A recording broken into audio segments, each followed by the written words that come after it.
Thank you for having me. I'm so happy to see you all at least in this way. So what I love about this text is the basically I rediscovered it while preparing for this session because I had totally different impressions of it. Actually, I remembered it in a totally different way. Of course, it was very important for me because it provided me super useful, fruitful, and inspiring insights on how to deal with my own research, how to approach people in their personal spaces while talking about the phenomenon of the post-socialist urban transformation, but from this smallest urban scale um, level ever. And my main memory that I attached to this text is basically a set of suggestions not to how not to intrude too much, how to get all the information from people while simultaneously not giving them a hard time.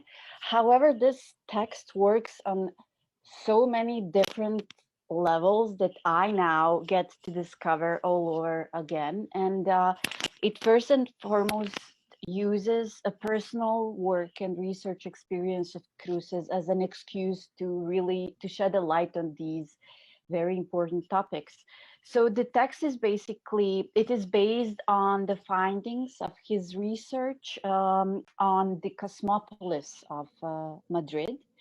He also talks about he mentions briefly his work in Mexico and Montevideo. However, this research on Madrid is an excuse for him to let us know what urban ethnography is and what urban ethnography is really about, or what it should be really about. Um, he suggests at the very beginning that it is highly experimental. However, this is not the way urban ethnographers usually approach their task, because they use somewhat an easy way to get an insight into cities, societies, or the everyday practices of residing, belonging, or whatever is one's focus. Easy way means that mostly researchers use a formal way and kind of common way to get to know the circumstances they are dealing with, or to get more information, collect data. That means that in most of the cases, urban ethnographer will engage themselves in analyzing public space and communicating with the institutions, for example, or observe masses and public gatherings such as different kind of events. What urban ethnographers, who are also people, do not do is they do not involve with this unconventional ethnography that Cruces suggests is what urban ethnography is. We hardly approach our fellow human beings in their own micro universes. We hardly deal with their own personal, intimate routines and practices. This is the approach that we really need to focus on more. So the work of Cruces that this text is based upon is all about what he defines as strong I as the person.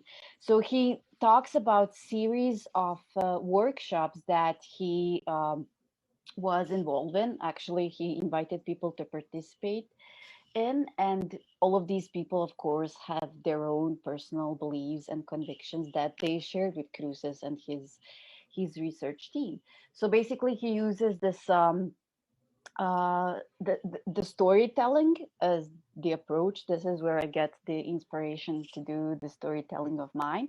And also he uses the modern living as a background to understand how cities are transformed, negotiated, contested, appropriated, etc. So what he is particularly interested is how people are becoming themselves, or how one is to become oneself by developing their own personal order while producing a meaning. So this is all in this very particular focus on who we are as human beings is in a strong opposition with the world we live in, that Francisco Cruces described as the world that is characterized by extimacy. So he develops his work by dealing with intimacy in a position with extimacy, which is basically grounded also in our everyday practice of Facebooking, I would say Facebooking, and Instagramming our lives in social networks. I believe that this is my very personal interpretation of his approach, but I believe that this extimacy kind of inspired him to establish himself as a researcher who will not intrude too much and not have a position of a big brother who is watching everything, although he is dealing with very peculiar, as I said, intimate perspectives and intimate worlds. So his main approach is not to be an intruder kind of observer, and obviously not to access the field through what he defines as a backstage. So not to use institutions, formal approaches. No, he works directly with people. Um, as I've already said, this research on Cosmopolis of Madrid was based on series of workshops, and this is what this is how he develops his research. He aims to do it in an unconventional setting. This is where I also got I didn't get an inspiration to do it because I was already doing my research in the unconventional setting behind the closed doors of personal homes. But I love this approach, for I believe that this is where you get exposed, you expose yourself to a fragility and an amount of information that a regular access and dealing with science will never get you to know.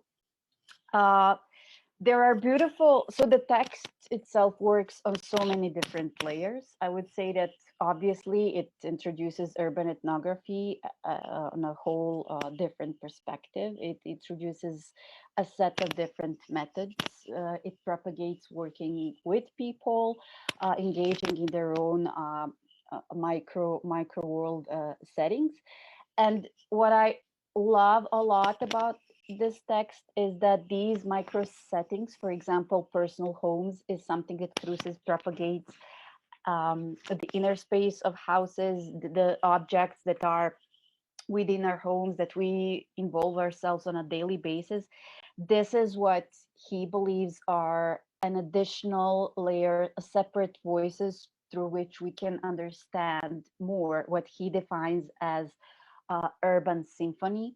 Like the author's urban symphony of our cities and societies is to be understood well more and in a much different way from a different perspectives if we listen to this indoor kind of uh, melodies and music.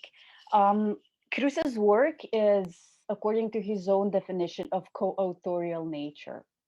This is what I also, this is another layer of the text that I really appreciate a lot.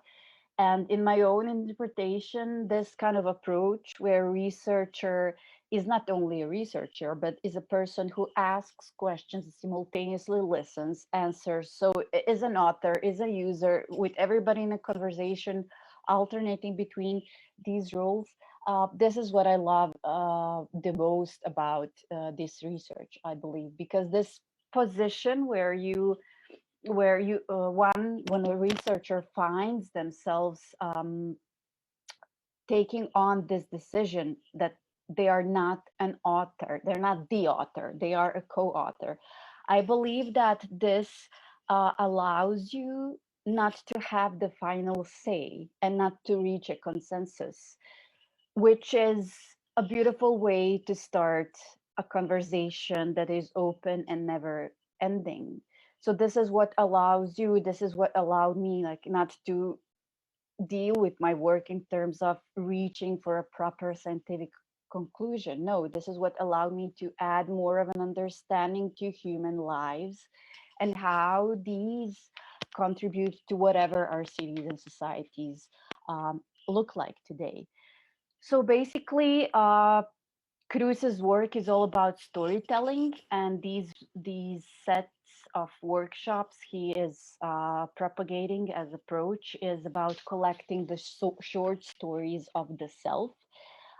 So he has been working with different individuals. Each of them had a very strong personal narrative, and each of the story was portraying another lifestyle. It was also another kind of discussion, negotiation, and here these kind of storytellings he did, the stories he collected were of course all marked by a very strong speaker perspective. So this is why Cruces says that these are the stories of the self, of one's own deeds and predicaments in daily life, and he introduces these micro stories as a separate genre. So I would say it's a separate genre in urban ethnography, but also a different way to deal with the field.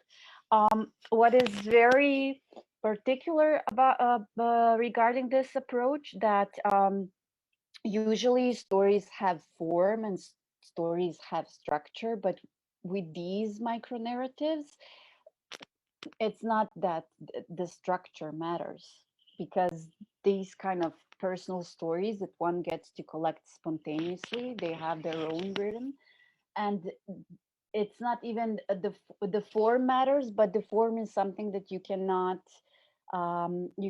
find everything about, you cannot find out everything about it immediately. You have to really engage with it, you have to interpret it, you have to work on it. So the truth is somewhere out there, like in the X Files.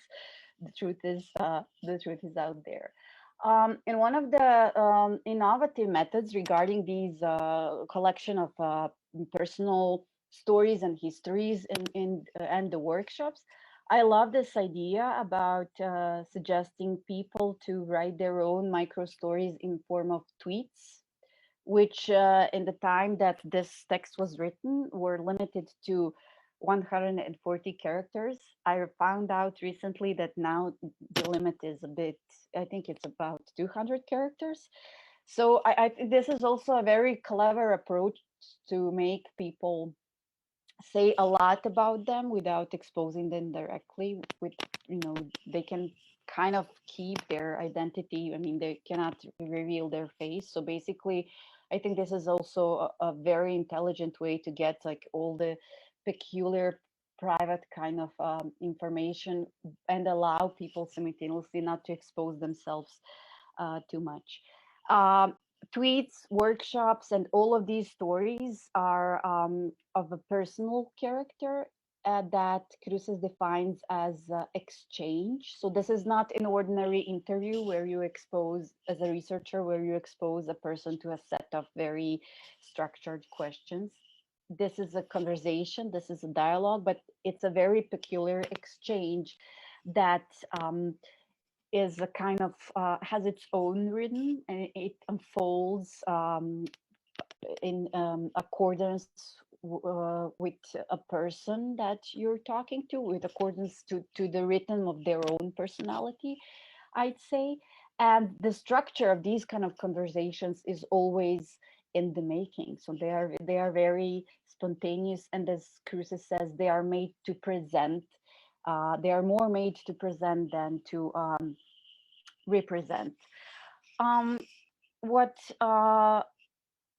Yeah, the text is, as I've said, it works on so many different layers that it's difficult to trace them all.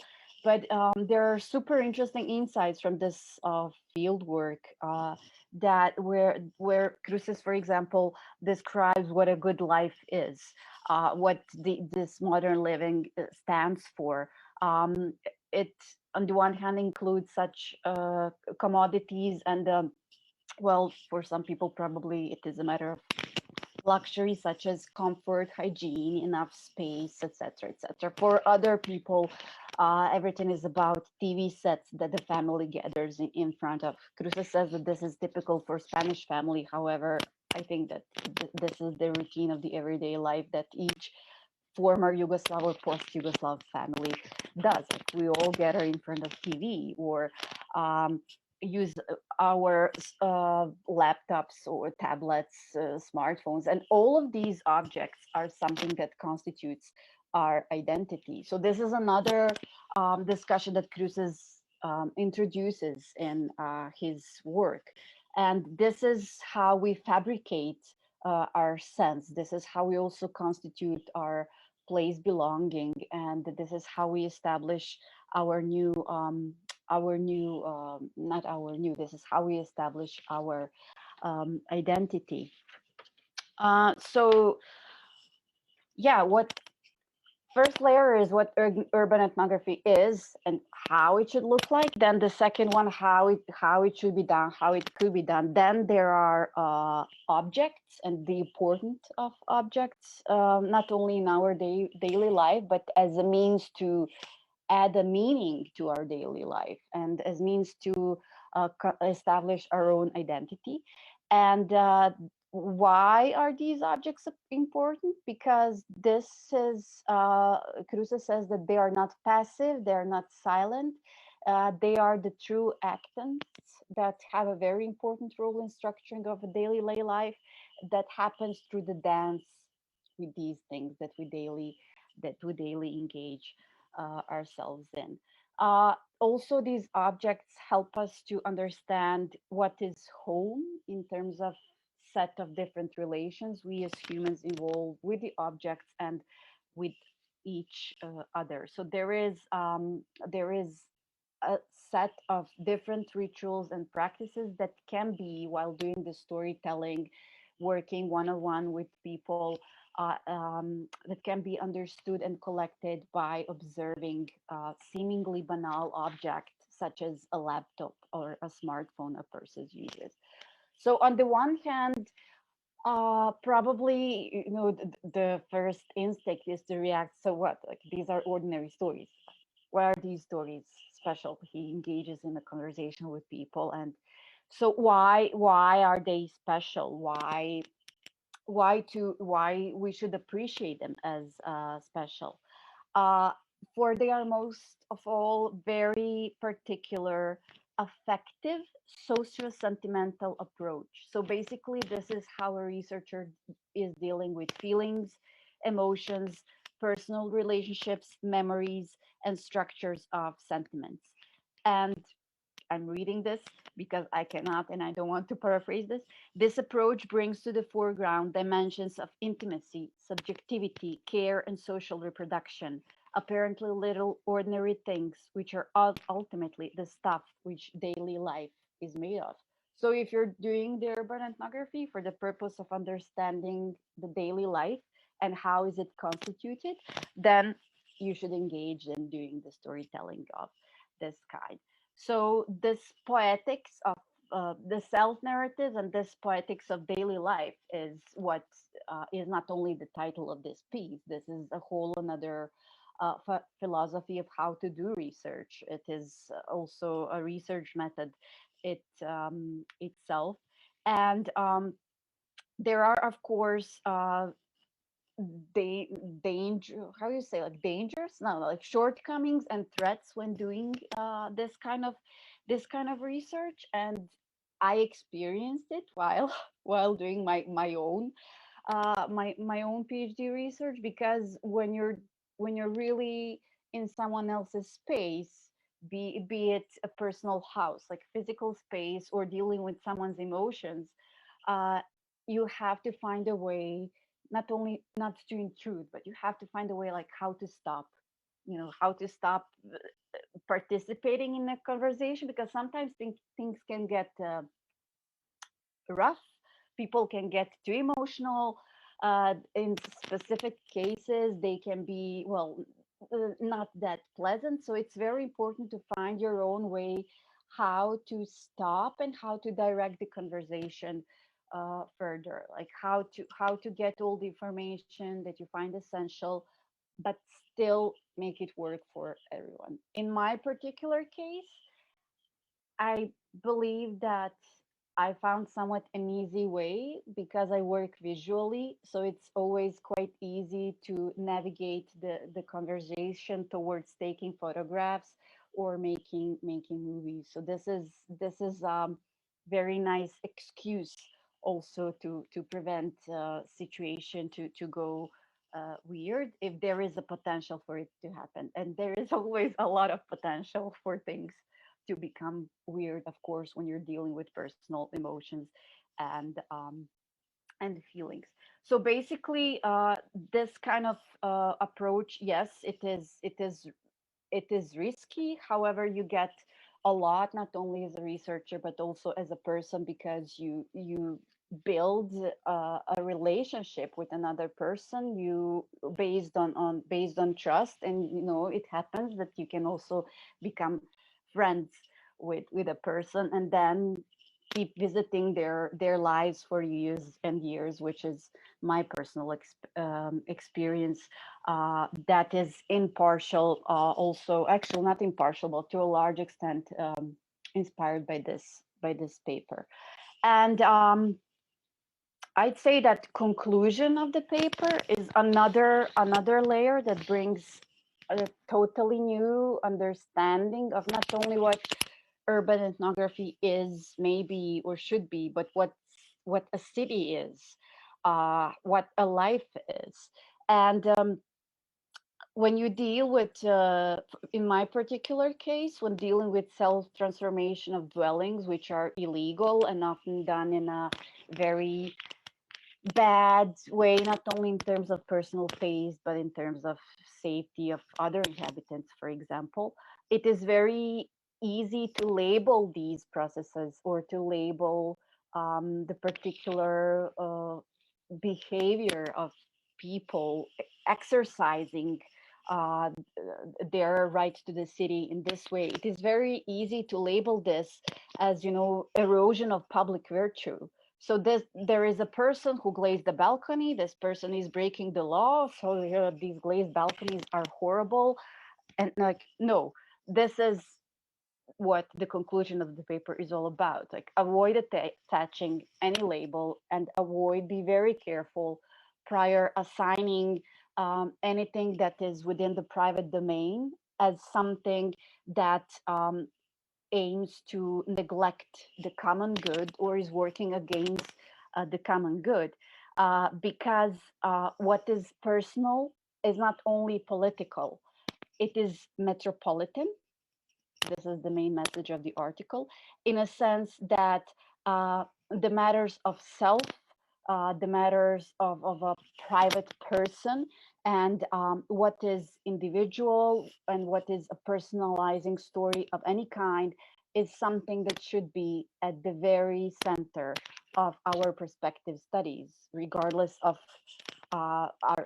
what kind of educational background we come from, because the self, the individualizing in these micro scales of and also structuring identity is what today means to be urban. So that's it. Um, I think I will reread this text after this this talk, because I also love the simple language. It is written. I mean, the author is really dealing with complex issues and really sensitive topics.